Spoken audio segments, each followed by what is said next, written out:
Most people get this wrong when buying a SIM card for international travel, and they end up paying double, sometimes triple, without even realizing it.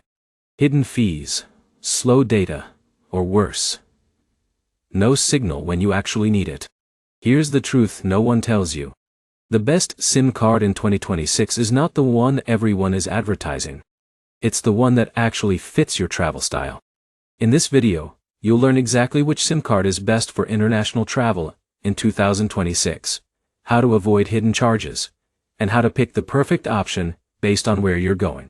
By the end, you'll know exactly what to buy before your next trip. Let's start with the most important thing first. If you're traveling internationally, you have three main options: physical international SIM cards, eSIMs, and local SIM cards at your destination. Now here's the problem. Most people don't understand the difference, and that's where they lose money. Let's break it down quickly. Physical international SIM cards are preloaded cards you buy before traveling. You insert them into your phone, and they work in multiple countries. eSIMs are digital SIMs. You don't need a physical card. You just scan a QR code and activate it. Local SIM cards are bought after you land in a country. Now here's where it gets interesting. Each option has its own advantages, and the best one depends entirely on your travel plan. Let's start with eSIMs, because in 2026, this is the fastest growing option. If your phone supports eSIM, this is usually the easiest choice. Take Alex for example. He's traveling from India to Europe for 2 weeks. Instead of searching for SIM cards at the airport, he buys an eSIM online, scans a QR code, and he's connected the moment he lands. No queues. No confusion. But here's the catch. Not all eSIM providers are equal. Some offer cheap plans, but with slow speeds or limited coverage.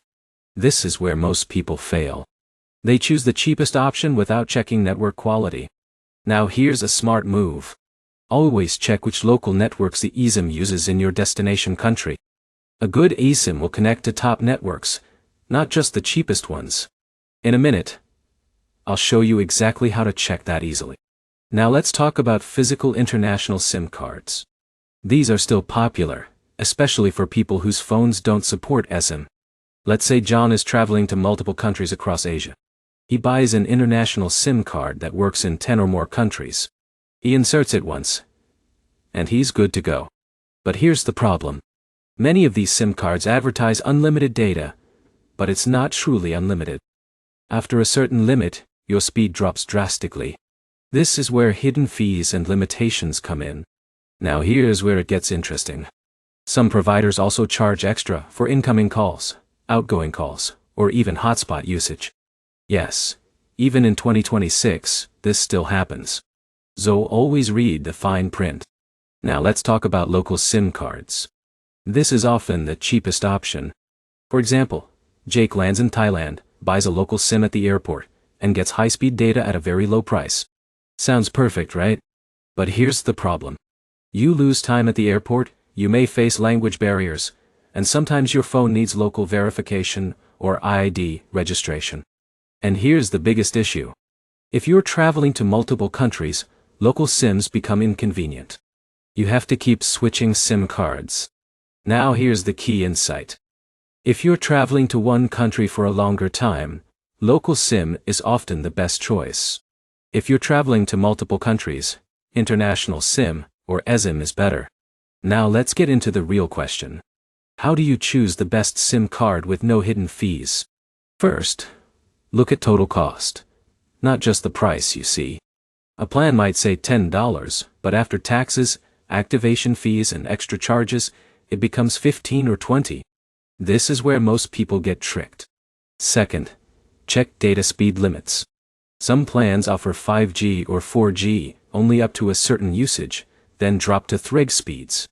That can make navigation, streaming, or even WhatsApp calls frustrating. Third, check coverage. A cheap SIM is useless if it doesn't work properly in your destination. Now here's a powerful tip. Search for real user reviews, not just ads. People often share their actual experience with speed, coverage, and hidden charges. Now let's talk about one of the biggest mistakes travelers make. They rely on roaming from their home SIM card. This is usually the most expensive option. Even if your provider offers international roaming packs, they are often overpriced compared to eSIM or local SIM options. Now here's where it gets interesting. Some modern phones allow dual SIM or dual eSIM. This means you can keep your home number active for calls and use a travel SIM for data. This is one of the smartest setups in 2026. Now let's talk about the best approach, depending on your situation. If you're a short-term traveler, like 1 to 2 weeks, eSIM is usually the best choice. It's fast, easy, and you can activate it instantly. If you're a budget traveler staying in one country, local SIM is the cheapest.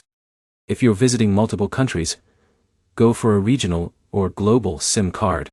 But here's the problem. Even after choosing the right type, many people still overpay. Why? Because they don't match the plan with their usage. Let's take an example. Alex buys a 20 GB plan, but only uses 5 GB. That's wasted money. Jake buys a 5 GB plan but runs out in 3 days. Now he has to top up at a higher cost.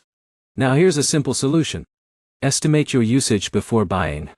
If you mainly use maps, social media, and messaging, 5 to 10 GB is usually enough for a week.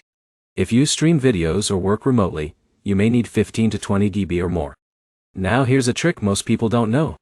Download offline maps and content before traveling. This reduces your data usage significantly. Now, let's talk about hidden fees again, because this is critical. Some SIM cards charge activation fees. Some charge for SIM delivery. Some charge for unused validity. And some even auto-renew plans without clear notice. This is where things get messy. Now here's the safest approach. Choose providers that offer clear, upfront pricing with no auto-renewal. Now here's where it gets interesting. In 2026, many providers now offer regional eSIMs. For example, one eSIM can cover all of Europe. This means you don't have to switch networks while traveling between countries. That's a huge convenience. Now, let's talk about compatibility. Before buying any SIM or eSIM, check if your phone supports it. Not all phones support eSIM, especially older models. And some phones are locked to specific carriers. This is where many travelers face issues. So always confirm your phone is unlocked and compatible. Now here's a quick checklist you can follow. Make sure your phone is unlocked. Check eSIM compatibility. Compare total cost, not just base price. Check coverage and network quality. Choose a plan based on your actual usage. Avoid auto-renewal traps. If you follow this, you'll avoid most common mistakes. Now let's address one more important question. What about security? Public Wi-Fi is not always safe, especially in airports or cafes. Having your own mobile data is much more secure. This is another reason why a good SIM card is essential. Now here's the final insight that most people overlook. Convenience is often more valuable than saving a few dollars. Spending a little more for a reliable, easy-to-use SIM can save you hours of stress during your trip. And when you're in a new country, that peace of mind matters. Now let's quickly summarize everything. You have 3 main options: eSIM, international SIM, and local SIM die. eSIM is best for convenience and short trips. Local SIM is best for budget and long stays in one country. International SIM is best for multi-country travel. Always check total cost, coverage, and data limits. Avoid hidden fees by reading details carefully. And match your plan to your actual usage. If you follow these steps, you'll always get the best SIM card without hidden charges. Now you're not just guessing anymore. You actually know how to choose the right option. If this helped you, make sure to like, comment, and subscribe. And if you want recommendations based on your specific travel plan, drop a comment below. I'll help you choose the best option. Thanks for watching, and I'll see you in the next one.